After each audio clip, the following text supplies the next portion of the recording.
welcome. Casey Lux here with Adam Hughesman. We got another lovely day, 81 degrees here in Eagan for the crosstown matchup, the rival game. Eastview traveling across Eagan to take on the home Eagan Wildcats here at Wildcat Park. As I mentioned, I'm Casey Lux. I got Adam Hughesman here Hello, today. Casey. How you doing today, Adam? We've had some tough weather this fall or this spring, but today is not one of those days. Absolutely beautiful. 81 degrees. Things is looking good. We're going to give you a little update. I think there's going to be a pitching change for Eastview, and while we're doing so, it sounds like there's a little bit of PA issues, so we'll see what happens there. But then we'll obviously get into the national anthem as well as jumping into today's lineups. And actually what I'll do is I can actually kind of give you the lineups for both teams, and you can chime in as well too, Adam, as you go. But just so you know, for Eastview today, we're going to have number 8 is going to be the leadoff hitter, Scott Schaefer. He's going to be playing shortstop. Number 28 is going to be the number 2 hitter today, Lewis Rogers, going to be playing second base. Out in left field will be number 13, and that's going to be Cooper DeSutter. DHing today will be number 25, Benji Vandenberg. And he's going to be DHing for the center fielder, and that's number 10, Leaf Glegitorp. Doing the catching today for Eastview will be number 7, and that's going to be Nick Brandt. Playing right field will be number 5, playing third base, will be number 9, and that's going to be Ezra Formanek. We'll find out who the pitching change is, but at first base will be number 21, and that's going to be Charlie Ortman. And then also out in right field will be number 14, Alex Vincent. So as we mentioned, we will kind of get that fill in as the pitching change, but we will pause now for the national anthem as long as the sound system cooperates.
And we're back.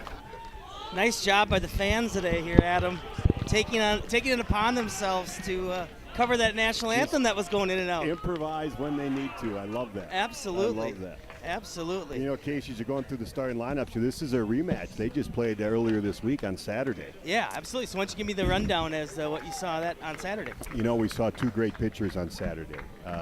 Liam Martin for Eagan, I thought threw a great game. Eagan for Eastview actually threw a great game. Tongue twister. Yeah, just 2 solid pitchers. Yeah. Good game. Eastview pulled ahead, ended up winning on Saturday, but I'm excited for a rematch, right? 2 close-knit communities right next to one another. A lot of these guys know each other either through growing up or playing club ball, so it should be a really fun afternoon. Yeah, absolutely. And I was looking forward to potentially seeing that rematch with Eagan on the mound.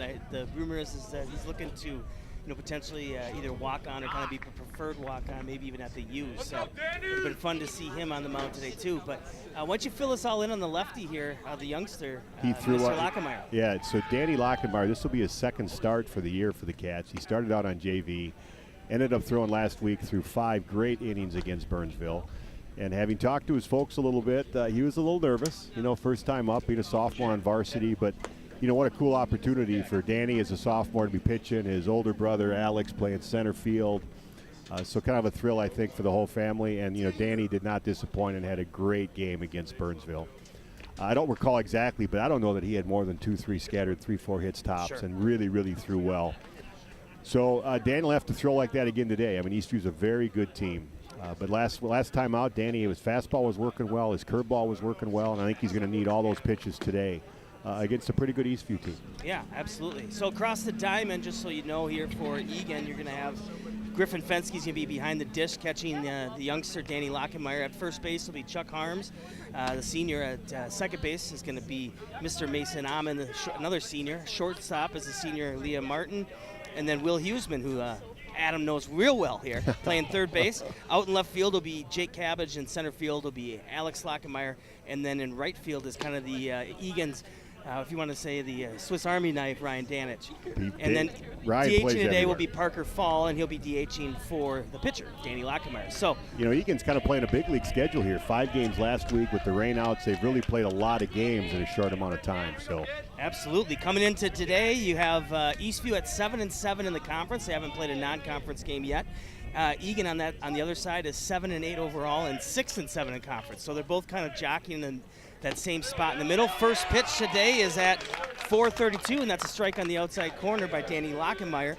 And the leadoff hitter is going to be, like I said before, will be the shortstop, and that's going to be number 8, Josh Schaefer. One thing we saw last week against Burnsville is Danny got ahead. He got ahead of a lot of guys, and as you know, pitching ahead's a lot better than pitching behind. So, absolutely. So as you just said, 2 nice fastballs on the outside corner, keeping it low on the knees.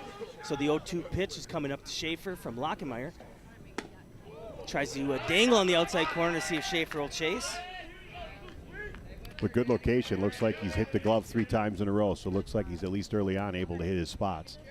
Looking up some stats and we'll see if that can continue the whole game. So the 1-2. Foul back. 9 walks on the season for Schaefer's, and against 7 strikeouts, batting .389. So we'll work the count as the leadoff hitter. Has looks like 11 runs on the season. So has some speed as well as get around the base pass, does Schaefer, the shortstop. Eastview coming off a nice game yesterday against Lakeville North, had a nice 5-1 victory and really played a pretty solid game. Ball misses up high. So it looks like early on here, looks like mainly fastballs from Lockenmeyer. So probably trying to get a feel of that curveball or even change up here early on. 2-2's our count. Leadoff hitter Schaefer, the shortstop, versus Danny Lockenmeyer on the mound.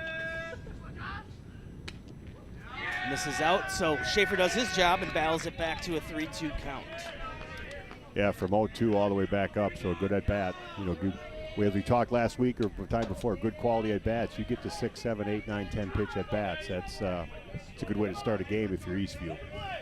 Looking at 14-mile-an-hour winds going west.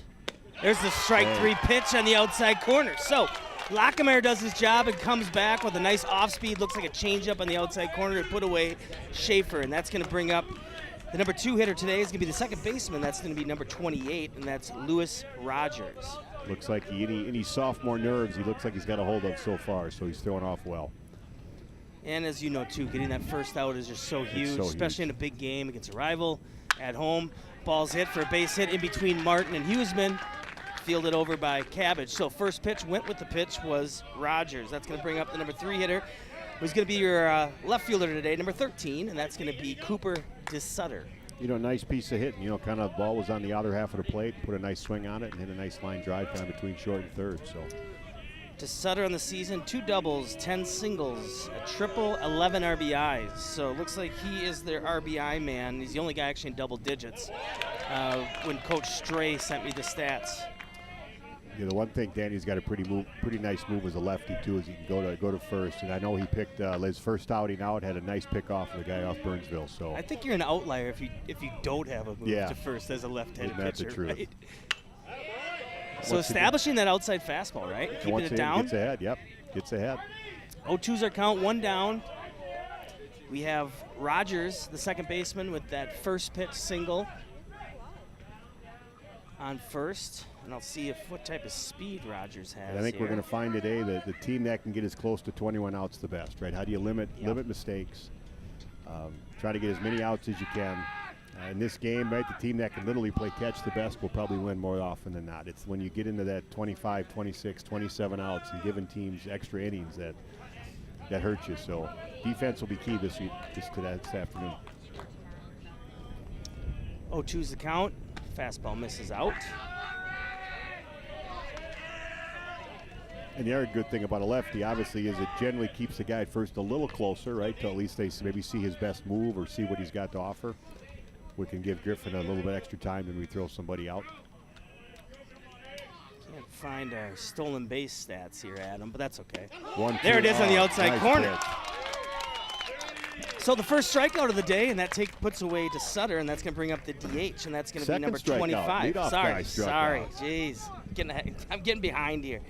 Number 25, and that's going to be Benji Vandenberg. He's DHing for the center fielder. You know, Casey, you're the best play-by-play guy in the guy. Stay in your lane. Stay out of the color business. Exactly. I get excited. So decent start so far for Danny. I mean, way to. Just misses on the outside low corner. That was not out by much, that's for sure. It appears to be early on. It's early, but it looks like the high pitch might be maybe more what he's getting than the low ball so far. Correct. And he had established that every ump's got a little different zone, so it's nice to get a feel for what you might see for the afternoon. Vandenberg up the middle is going to drop in for a base hit for Lockenmeyer. Vandenberg came in today batting .314 with 9 RBIs. So now you have Vandenberg on first as well as Rogers on second. 2 down here in the top of the first. You know, solid base hit, but I'm sure tonight at the dinner table, Danny's going to be like, Alex, why didn't you come catch that? Let's go. Exactly. Exactly. That's going to bring up the catcher now, number 7, Nick Brandt. No, but two solid base hits as well, though. Good pitch, too, by Lockenmeyer. Yeah. It looks like, he kind of got him a little bit of a sawed-off. Wasn't really a clean, barreled-up single. And the wind might have, cut it down a little bit, too. That's the other thing. This spring has seen a lot of wind, and a lot of fields have been blowing in. So it has been, it's nice to get kind of a nice day for baseball. Yeah. I guess every day is a great day for baseball, at least some good weather now. 2 down here, top of the first. Eastview versus Eagan here at Wildcat Park. Pitch from Lockenmeyer is going to be ball up. 2-0 is our count. Rogers, the second baseman, is on second with a 1-pitch single. And the DH, Vandenberg, on first as well after seeing 2 pitches and a single up the middle. 2 strikeouts so far by Lockenmeyer. You mentioned Ryan Danich in right. Literally, I think he has played everywhere except maybe caught. I think first and catcher I heard earlier. He is all over. And it's nice when you can plug guys in that are versatile and, go wherever is needed. And he's also that kind of kid, like, where do you need me, coach? Put me in, I'll play wherever. And Charlie Harms at first, I mean, he didn't start off throwing, but he's had a couple of really solid outings so far here the past couple of weeks. Yeah, and threw a great game yesterday. Misses on that 3-0 fastball, and that's going to bring up the number 6 hitter, and that's going to be your third baseman today, number 9, Ezra Formanek. It's going to bring a little meeting to the mound by Harms and Fensky.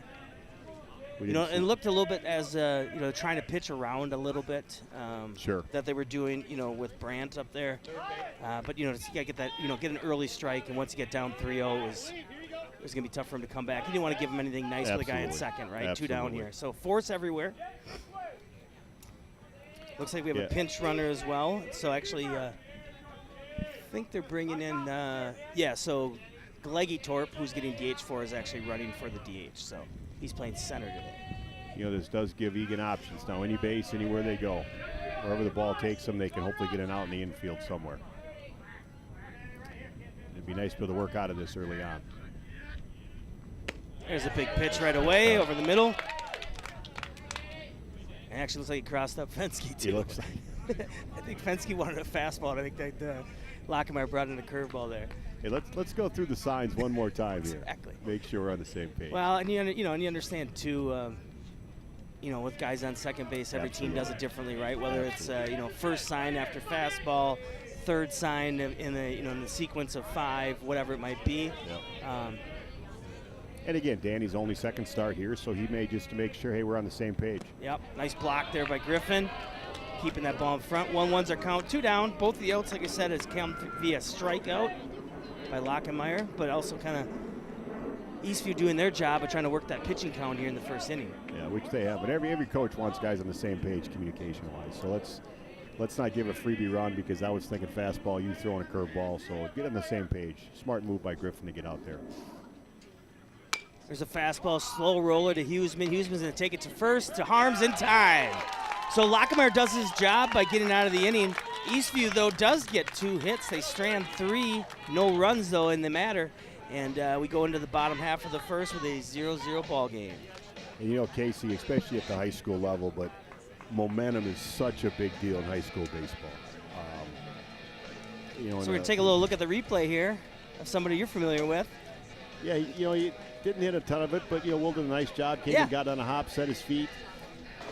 Well, the big thing is coming in and getting it, right? Absolutely. So you don't get caught in between the hops, right? And then you also have to rush your throw depending on, who's on, the speed on the base path, right? Go get the ball. That's key, right? Exactly. Go get the ball and set your feet rather than have to react to it, and then your feet aren't set. And all those little things, kind of start to add up with a good throw because, how many times have we seen that happen and a throw skips by and next thing you know, it should be out of an inning and now you've gotten 2 runs that given up and guys in second and third. So, that little stuff that we've talked about is how do you, we say this, but like throw with your feet. If your feet are set, so many good things can happen.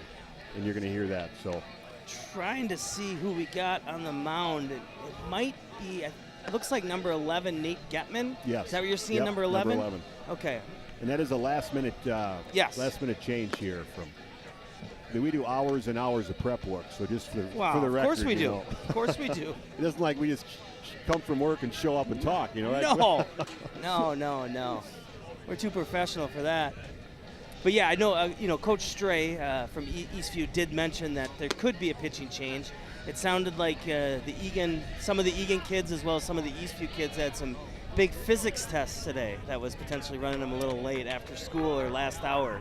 Yeah, I think that's what they were waiting on to see if Getman would get here in time and be able to get warmed up. The last couple of weeks, I think a lot of the kids taking AP classes, they're taking all those tests to get ready for college. And I don't think anybody forgets at the high school level, but these guys are at school and they're taking tests and they come out here and they got to get ready to go. And that's that student athlete that's so key. Absolutely.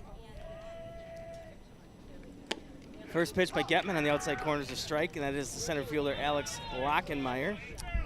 And we got some interesting nuggets today too because it was Senior Day. Oh, that's right. I forgot about that. So we got some little tidbits that we can sprinkle in as the game goes on. Well, I missed the introductions, but I've known Alex a lot of years. I've coached him in hockey. I've coached him in football and baseball. And great kid, 3-sport athlete here at Eagan. Incredibly smart, runs well. Just a dynamite kid. Swung on a miss on the outside corner on that off-speed pitch. 1-2 is our count. Alex is planning on attending Iowa State in the fall, studying civil engineering and architecture. And he, sadly was a quarterback of the football team and got hurt the first game of the year, so didn't get a chance to play his senior year like he had hoped, but came back strong, played a great hockey season, and certainly having a nice senior baseball season so far. And I think the kids would like to extend it as long as they can this year. Absolutely. Lockemeyer has 7 walks in the season, so we'll work the count. Looks at that low on the knees outside corner strike for strike 3, and that'll bring up the second baseman, Mason Amon, another senior.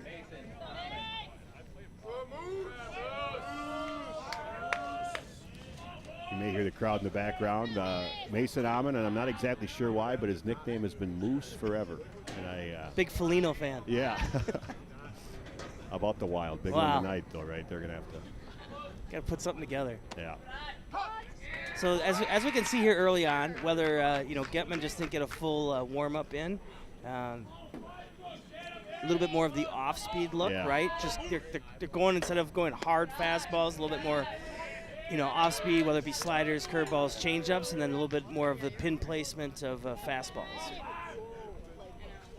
And probably noticing that Eagan does hit hard-throwing fastballs, right? Eagan has swung the bat pretty well against guys that are, kind of more of a fastball pitching team. And this looks like a little changeup from what they're used to. Right. No pun intended, but it looks like, to your point, a little more off-speed stuff. And we'll see, can they sit back? Can they take some of those the other way? Can they be patient? Yep. Can they let the ball travel? Because sometimes those fastball hitting teams, right, they can struggle. Mason did a nice job there. There you go. Mason sits on that curveball and sends that to right. So Amon on first. just as I say, it moves, comes back, sits back, waits, delivers a nice base hit. So bringing up the senior first baseman, Chuck Harms, as you saw the replay. Nice job of sitting back on that pitch and finding that hole between first and second. And as we know, Coach Butler likes to do a lot of stuff, whether it's flat out steals, hitting and running. I certainly don't see any bunts with Charlie up at this point, but he likes to get pressure. Is that going to get through? It does. There's a base hit by Harms. So Charlie puts one in at center field, and then Amon's going to scatter his way all the way to third, and that overthrow is going to bring everybody an extra Everyone's base. going to go. So putting the pressure on does Amon. Gleggy Torp with the errant throw to third goes into the Eagan dugout, and that sends everybody extra base. And actually, nice job by Charlie hustling to second, because that puts him on third as opposed to being stuck on second. And even if that's a good throw, now we got guys on second and third, so that's a big deal. But to your point about hustle, anytime you can put pressure on the defense, if they know people are running hard, if they know they got to come up hard and throw, they got to put a good throw, and then they start getting a little pressure. So the more you can hustle out and make sure every time you hit a ball it's a double and put pressure on them, I think the harder it is to handle. So a nice piece of base running by Mason. Fastball miss on the outside corner. It's the catcher, Griffin Fensky, batting .289 on the season.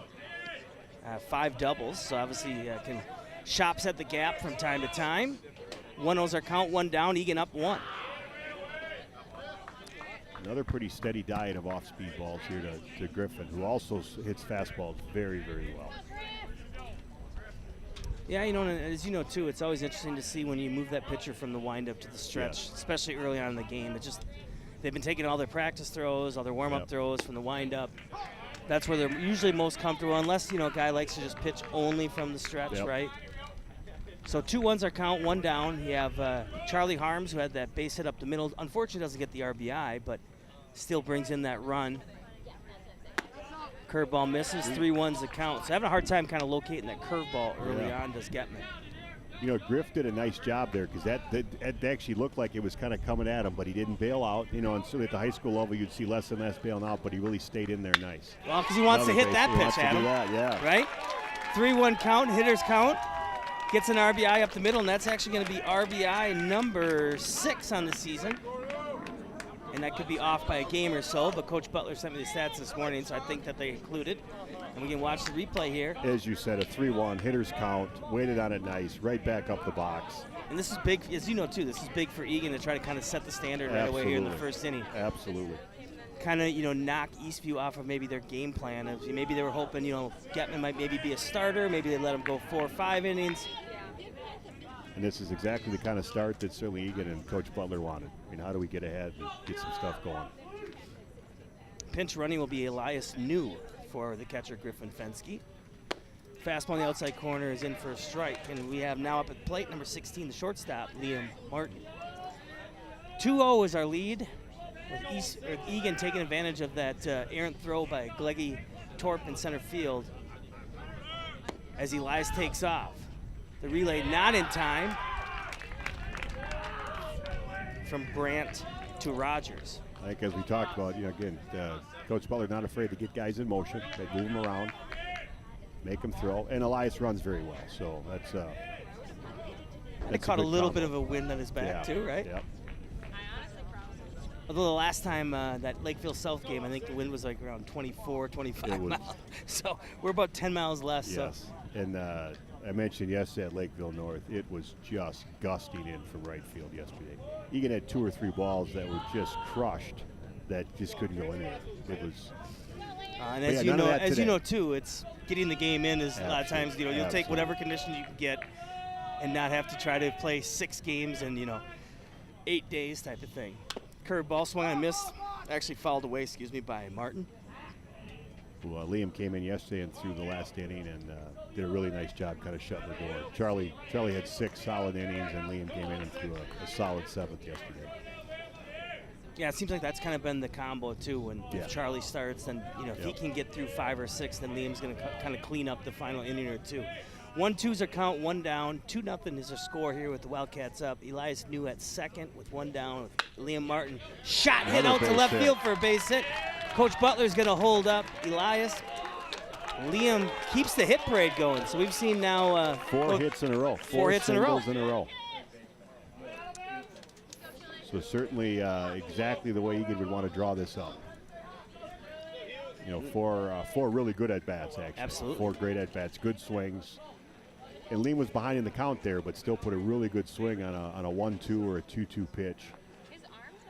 Yeah, and I think what you've kind of noticed too is, you know, as much as they want to maybe jump on the fastball, it's been a lot of sitting back and you know, going with the off speed. And I think probably at least 2, if not 3 of those 4 hits have been, you know, via curveball. So Getman's going to have a short day today, and then they're going to bring in, it looks like number 29, Nolan Reese.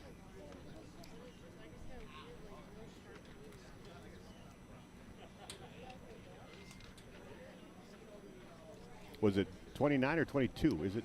I know. I have a hard time because they don't have any numbers on the front. I think it it's is 22. 22. There we go. So they're actually going to bring in TJ Eagan. This is TJ. Okay.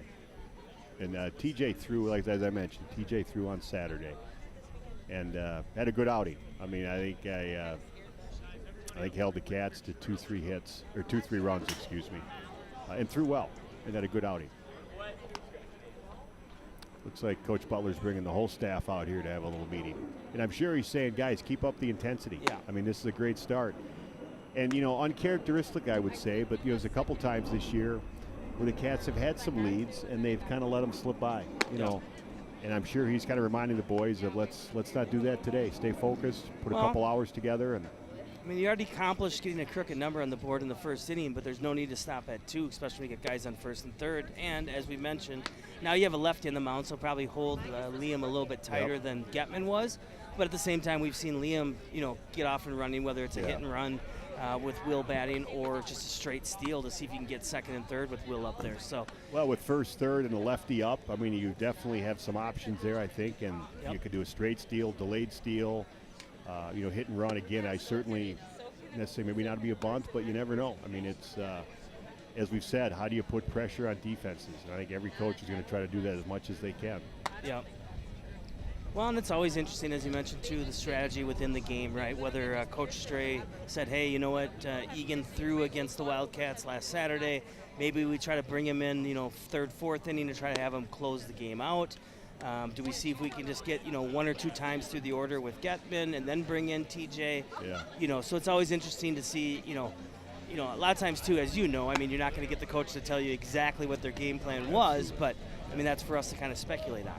Well, like even back to the Eagan starter, Danny Lockenmeyer. Again, I have no idea, but, you know, last week starting as a sophomore, you have no idea. Danny threw amazing. You know, for all you know, Coach Butler was like, let's see if we can get a couple innings out of Danny. It turned out that he threw a gem. So to your point, you just never know who's hot, who's feeling it, who's not. Absolutely. Third baseman now is up. It's going to be number 10, Will Huseman. And on the season, Will's batting .286, 5 doubles, and leading the team with the only home runs on the season with 2. It's going to take a gallant affair, though, right, to put one out today? And actually, Will hit one out Saturday against TJ, okay. So he'd love to be able to do it again. Right. At this point, I think just a good at-bat. That's going to bring in Elias, and they don't even have to swing the bat to bring in that third run. Not the way you want to get an RBI, but they all count, I guess. They right? all count the same. No, I think just good quality at-bats. That's what you're always looking for.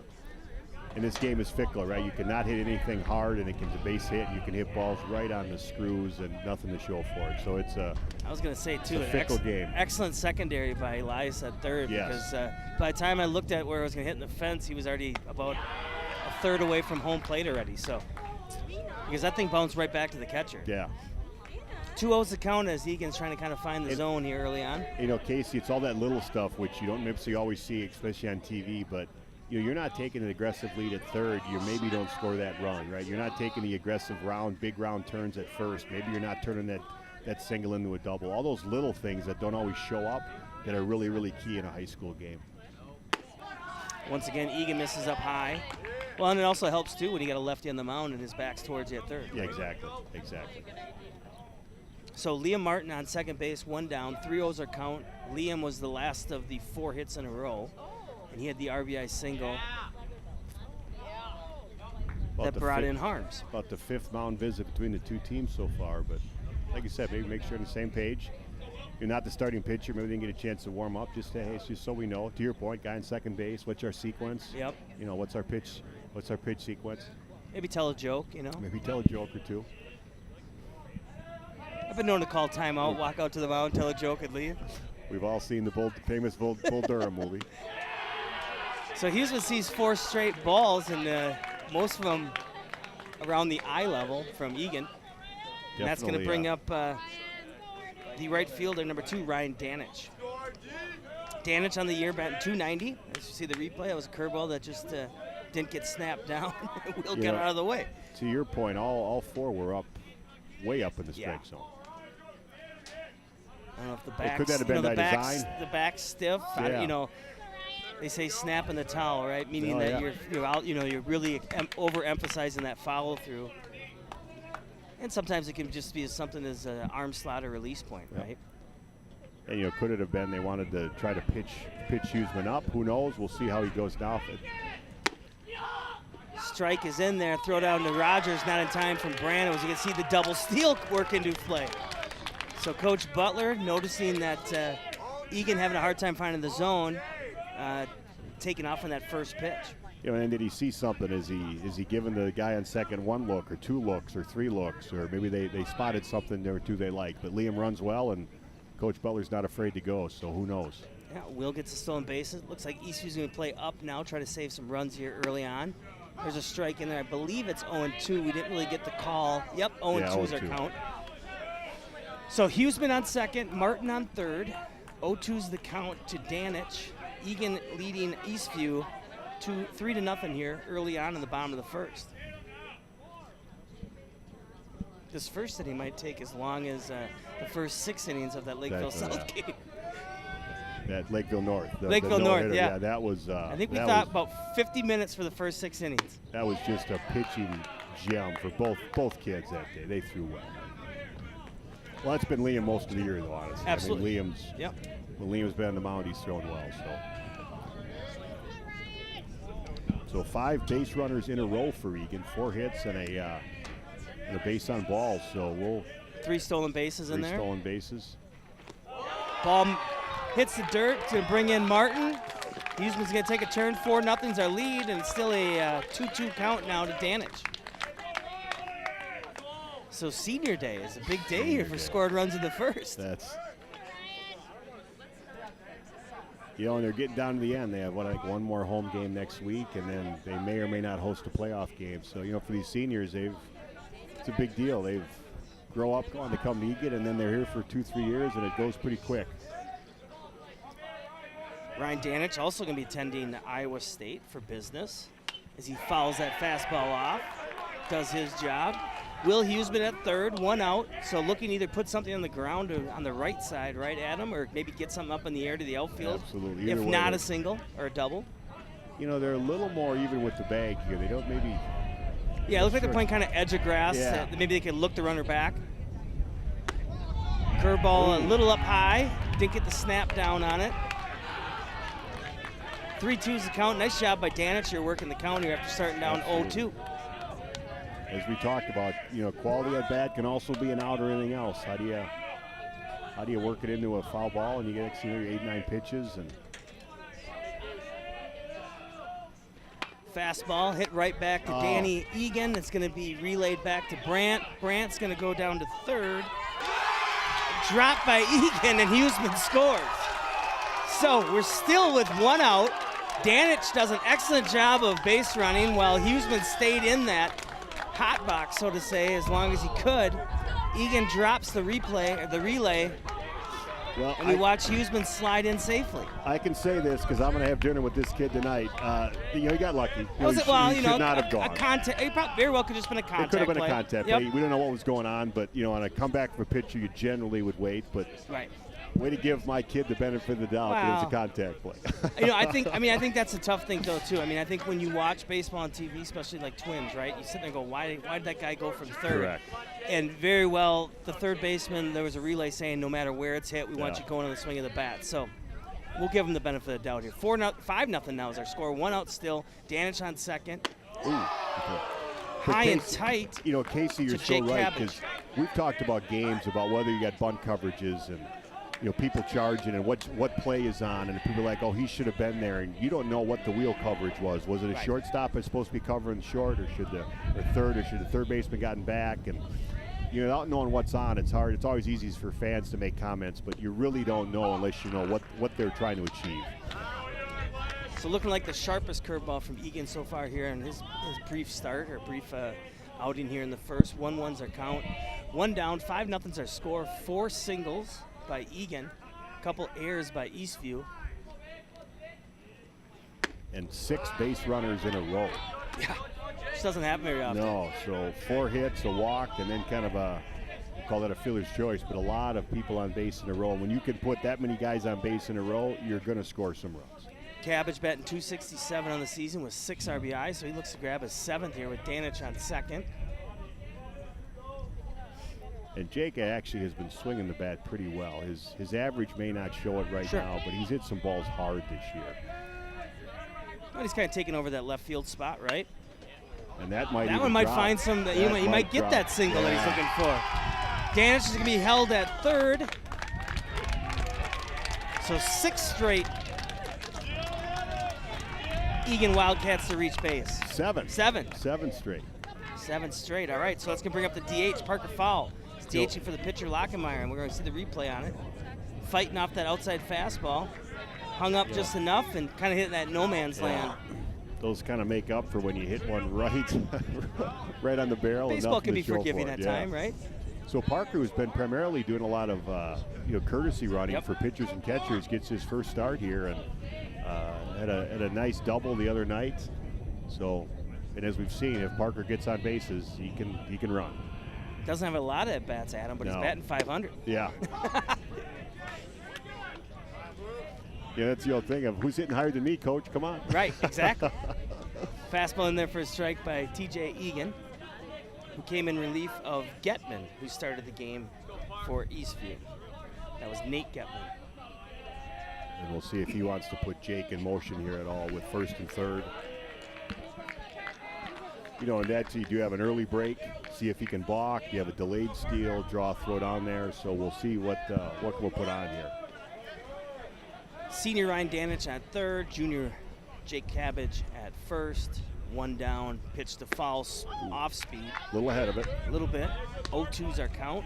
As we talked about it, how do you stay back, right? How do you let the ball travel and react and hit something the other way late as opposed. You can react to late, right? If you're early, there's not much you can do. So we'll see if he wants to get Jake in motion here or not on 0-2. There's only a few hitters that actually even saw Getman. So, I mean, most of these guys are just going to go into this, their first at-bat as in, well, I saw, Eagan last week, I know what he has. So it's not as much of, throwing him off timing, maybe that first or second pitch, because they kind of know what to expect here early on.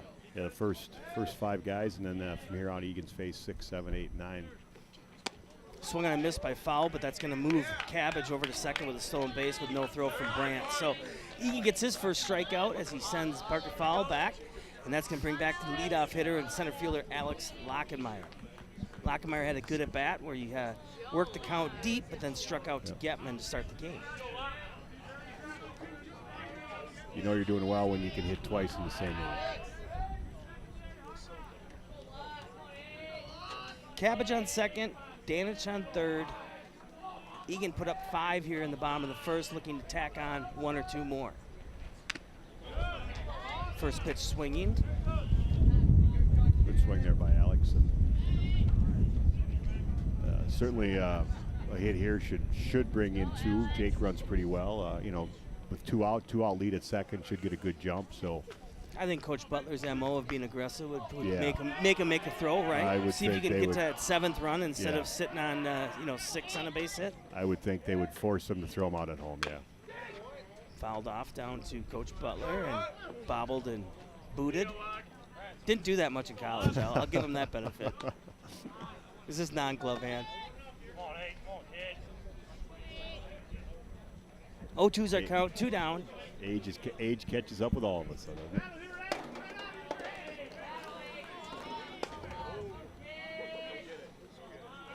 Danich on third, Cabbage on second, T.J. Eagan on the mound. Behind the plate is Brandt for the battery today.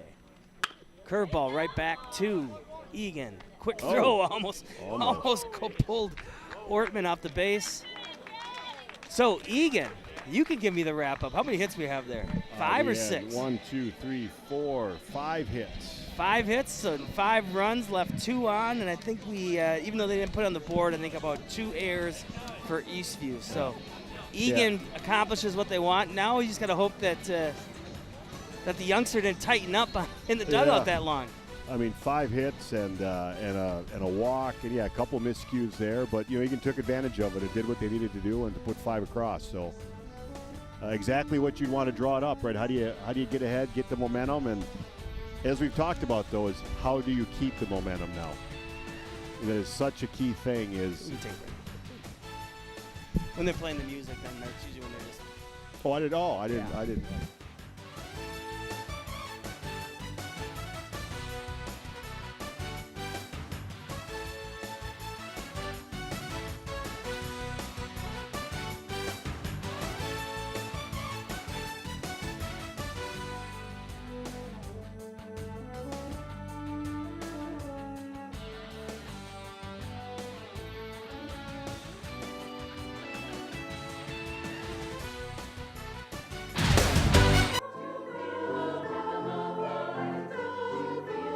The concert's name is Celebrate.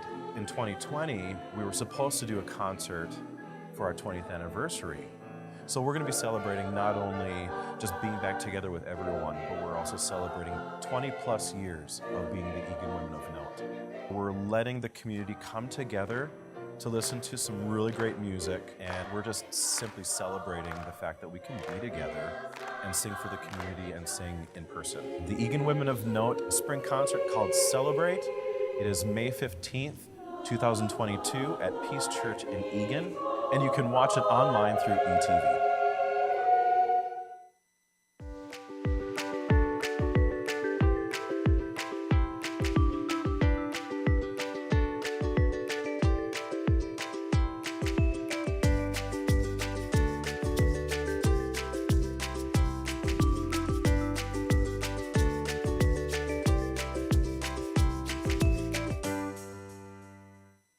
Okay, and we're back here. TJ Eagan, the pitcher here, leading off the inning for Eastview in the top of the second. 5-0 is our score as Eagan put up 5 in the